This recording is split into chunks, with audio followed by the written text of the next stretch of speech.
I'm Dr. Kavita Chintala, Clinical Director and Consultant Senior Pediatric Interventional Cardiologist, CARE Hospitals, Hyderabad.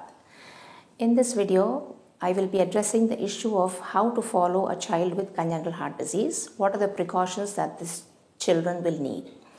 Now, congenital heart disease is disease that is present by birth.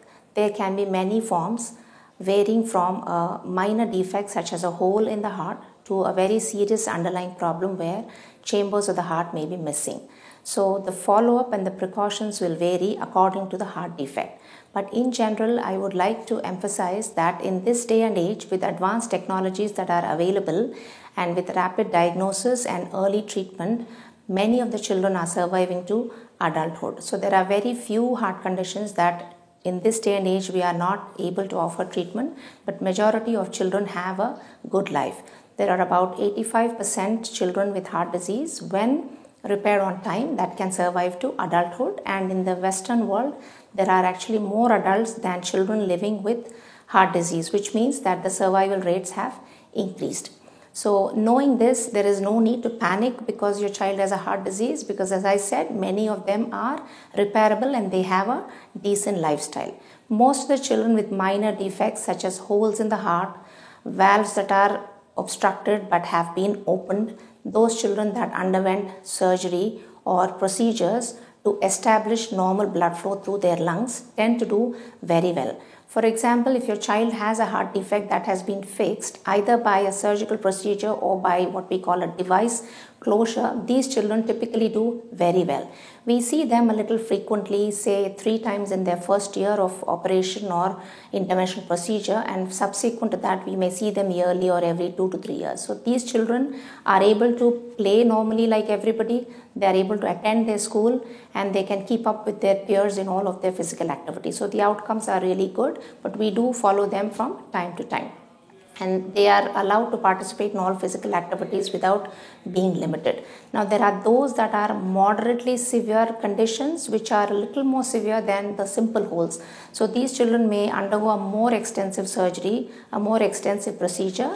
Those children will require a more closer follow-up. I would say every 3 to 6 months we see them. They may be on some medications, but these children also are physically quite active. They will be able to go to school, and usually their learning abilities will also be fairly good. But these children also need mostly lifetime follow-up. Now then there is another variety of what we call severe heart diseases, which is typically what we group them under single ventricles. So these are children that are born with either one valve missing or one chamber is missing. So they don't have 2 pumping chambers, one pumping to the lung and one pumping to the body. They are left with one chamber pumping to the body and then a passive flow to the lung. So these children are what we call single ventricle heart defects, and they have undergone something called a Fontan operation. Now the lifestyle and the outcome of these children is, I would say, is fair, not excellent, but not too poor either. We have seen survival. I have these children, survive up to 30-35 years also. They are a little bit physically limited, meaning their energy levels may not be as good as other children. But I have patients who are, in colleges also working and having a decent lifestyle. Now these children will need a very regular and careful follow-up. We see them typically every 6 months, and they will need to undergo echocardiograms, electrocardiograms, and sometimes even cardiac catheterization and angiography to make sure that their circulation is doing the right job and the adequate job.